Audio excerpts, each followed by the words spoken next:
ایک دفعہ کا ذکر ہے، ایک کوا پیاسا تھا۔ وہ پانی کی تلاش میں ادھر ادھر اڑ رہا تھا۔ وہ ایک باغ میں گیا، وہاں پر اس کو ایک گھڑا نظر آیا۔ وہ بہت خوش ہوا اور گھڑے کے پاس چلا گیا۔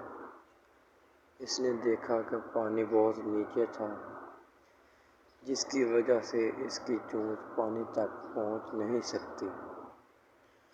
اس کے بعد اس نے پانی پینے کے لیے اس میں چھوٹے چھوٹے کنکریاں ڈالی۔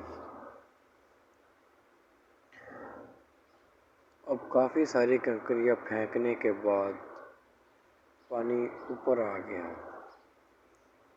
کوے نے خوش ہو کر پانی پیا اور اللہ کا شکر ادا کر کے اڑ گیا۔ اس کہانی کا نام ہے پیاسا کوا، تھرسٹی کرو۔